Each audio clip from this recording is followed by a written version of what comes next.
Salut Lumière, alors comme vous pouvez le voir, nouveau décor, nouveau format, tout a à peu près changé. Bref, on va pas s'attarder là-dessus. Ha, il a dit attarder. Fous-moi le camp, là maintenant. Ah oui, et vous avez aussi un peu remarqué que la lumière était dégueu et tout. C'est normal, déjà j'ai pas changé de caméra et j'ai pas de lumière adaptée, mais vous inquiétez pas, ça a changé. C'est juste les débuts du nouveau décor de toute façon. Et aussi, comme petite anecdote, je porterai cette veste pour toutes les vidéos parce que c'est ma veste du cinéphile. Donc elle pue très fort, voilà.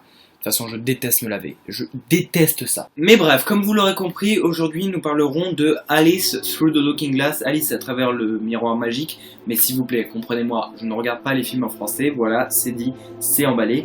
Alors, c'est la suite d'un film que vous connaissez peut-être qui s'appelle Alice au Pays des Merveilles. Pas le dessin animé, bien évidemment, mais le film.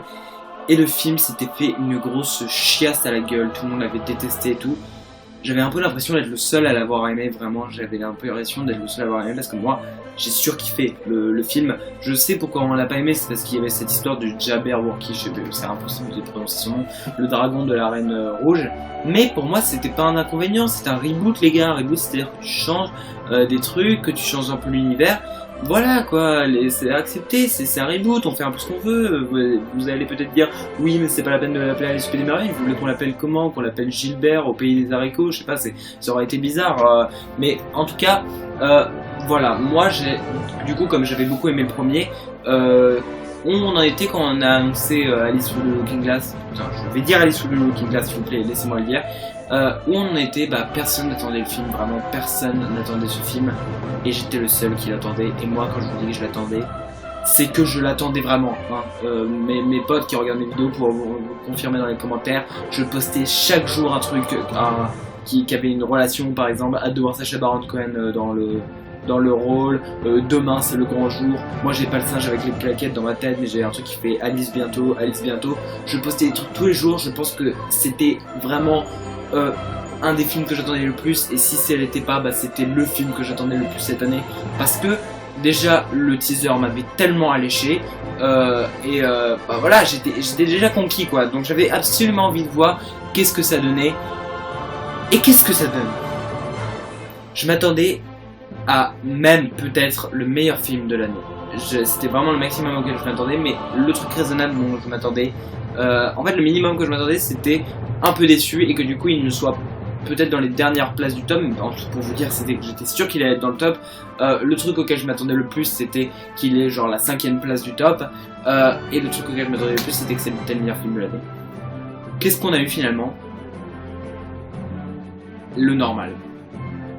Ce film est absolument génial. C'est pas le meilleur film de l'année, c'est clairement pas le meilleur film de l'année. Mais putain qu'est-ce que c'était bien. Déjà ça gueulait pas mal sur les réseaux sociaux parce que c'était pas Tim Burton qui réalisait.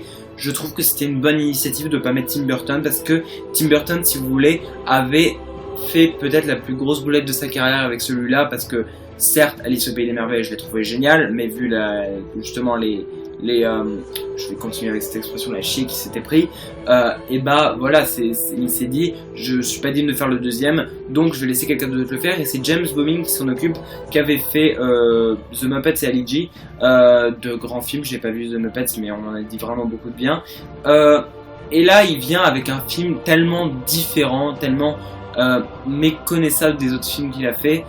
C'est Alice Through the Looking Glass, et je peux vous dire que quand on a fait les Muppets en seul film de science-fiction, ça peut être très compliqué. Et comment il s'en sort, James Bobin, là-dessus? Il est parfait. Il gère carrément, il a une maîtrise et tout, la réalisation était vraiment super.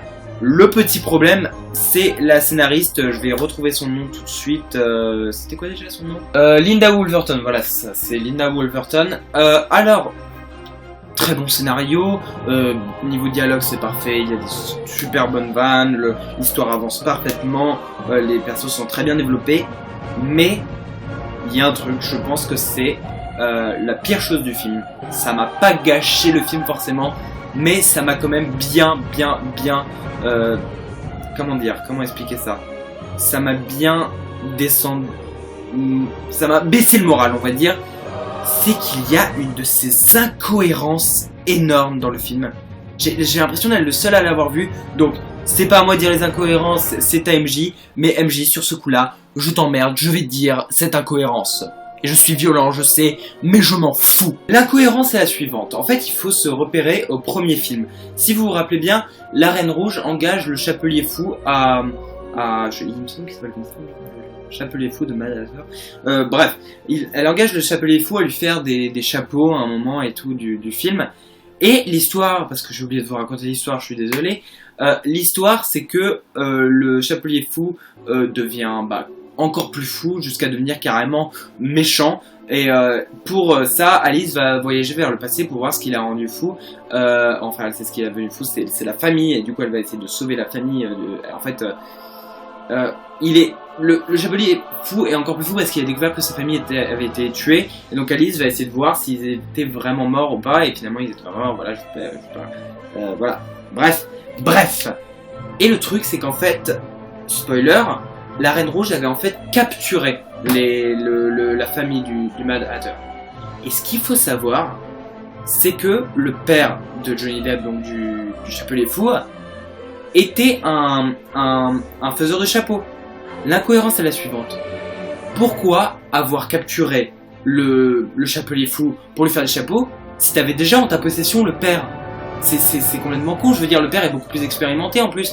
C'est pour ça que je comprends pas. Pourquoi ne pas tout simplement avoir tué le Chapelier Fou si t'avais déjà en ta possession le père et tout? Ça, c'est bien qu'ils aient capturé les parents et que finalement ils s'en rendent compte, c'est bien. Mais après, il faut que ça reste dans la cohérence parce que la Reine Rouge, elle est pas conne. Si elle voulait se faire des chapeaux, autant demander à quelqu'un de plus expérimenté. Et c'est un peu bête quoi, parce qu'en même temps, on sait pas comment... pendant tout ce temps, déjà les parents sont restés. C'est assez incohérent aussi de se dire que la famille est restée dans une case et qu'ils ont rien mangé et qu'ils sont toujours vivants. Il y a quelques petites incohérences qui se glissent par rapport au truc de la famille. Et c'est là où Linda Woolverton n'a pas vraiment géré. C'est que en fait, il y a quelques incohérences.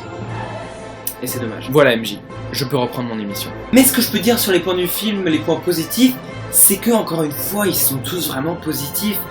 L'histoire avance très bien, il y a vraiment un bon truc et tout. Et le seul truc que j'ai pas trouvé bien dans l'histoire, c'est que on reste vraiment 2 secondes sur le fait qu'elle soit dans un asile. On n'y reste pas, on n'y reste pas longtemps. C'est du genre, je sors du miroir, je me réveille, je fais un petit coup en four et là je rentre. Et au final, dès qu'elle rentre dans le miroir encore, il y a un peu rien qui s'est passé en fait. C'est ça le problème. C'est vraiment je pense le seul problème de l'histoire. Linda Woolverton n'est pas une aussi bonne scénariste que le scénariste du premier. Ça, je dis une connerie, c'était elle la scénariste du premier, mais ça veut dire qu'elle a baissé de niveau. Mais là où j'ai été vraiment impressionné, c'est sur 2 points. Et ça, putain, ça va être retenu. Vous savez que je suis très sensible à ça. Peut-être que vous savez, je suis extrêmement sensible à ça. Les décors et les costumes. Wow, putain de wow. Je crois que ma scène préférée, ça joue pas vraiment sur le costume et le décor, mais quand même le décor était assez incroyable. C'est un plan séquence où la petite bande, Alice, la Reine Blanche, tout ça, rentre dans le royaume de la Reine Rouge. On a un plan où ça monte étage par étage et on voit chacun se faire capturer comme ça petit à petit. Et au final, on finit sur Alice et le Chapelier Fou qui rentre dans une salle en fait. Cette scène est tellement cool. Cette scène est vraiment cool. Vraiment, j'ai beaucoup aimé cette scène. Elle est vraiment, il y a vraiment, on voit vraiment que James Bowen a fait un pur travail là-dessus. Et ça, c'est vraiment du bon boulot. Bravo James. Parce que niveau costume, on a vraiment des costumes merveilleux.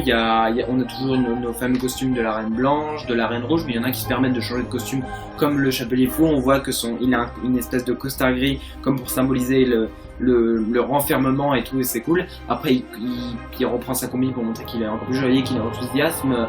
Et ça, c'est bien. Le seul problème, c'est que le Chapelier Fou est pas autant mis en valeur que dans le premier.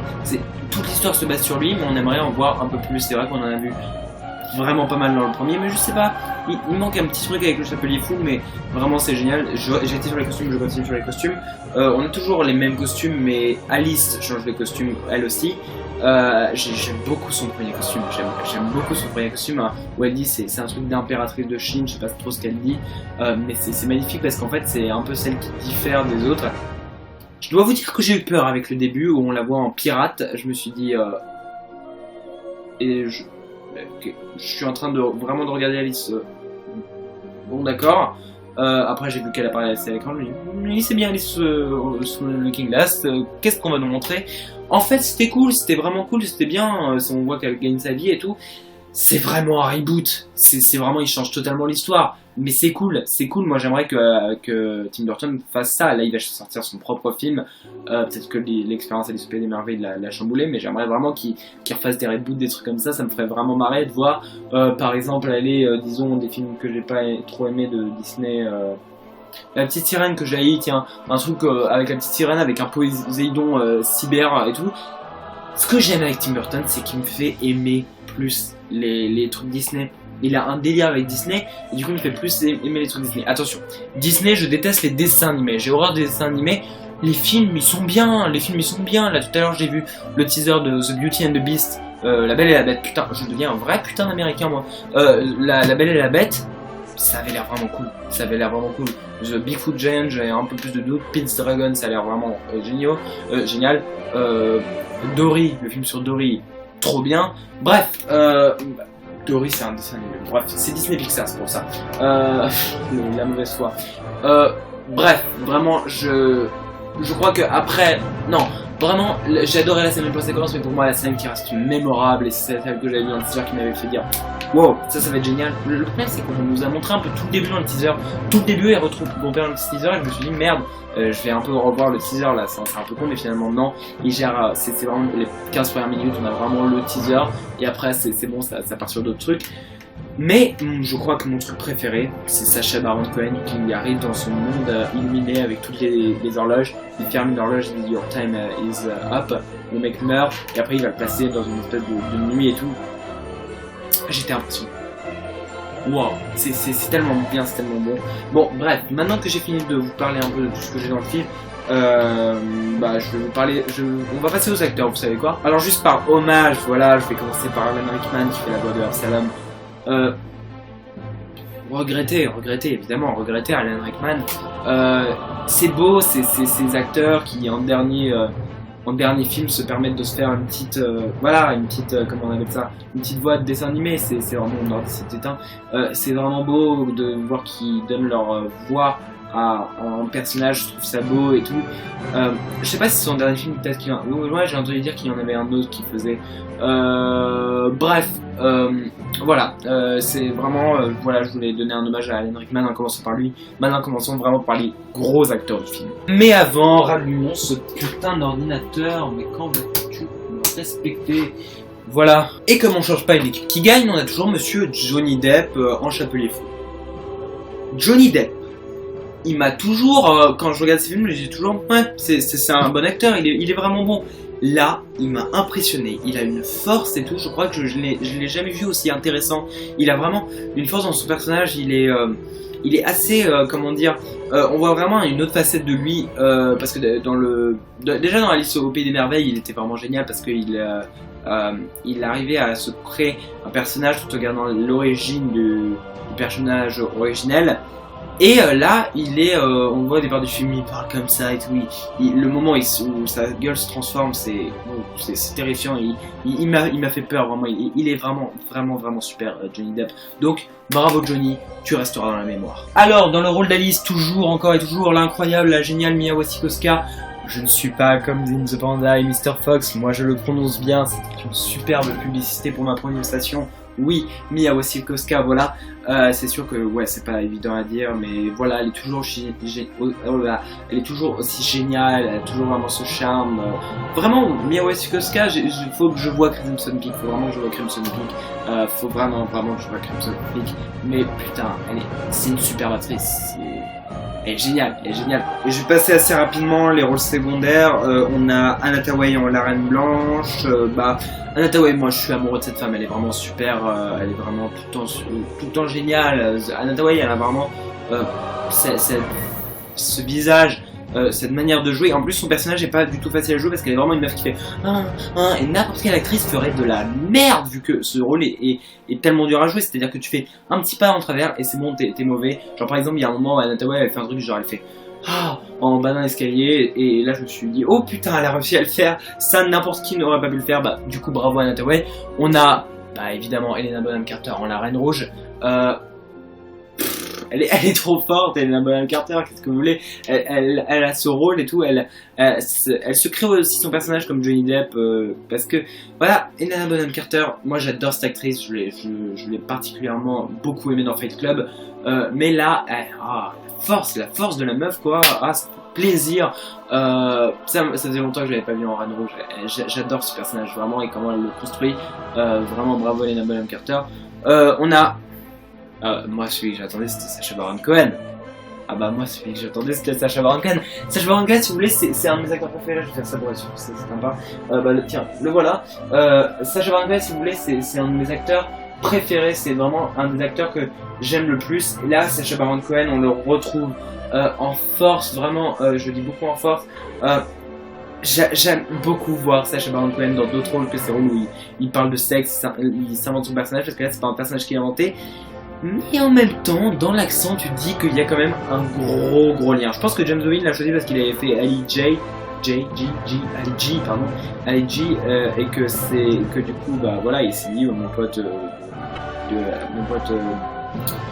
Sacha Baron Cohen, je vais le faire participer à ce film.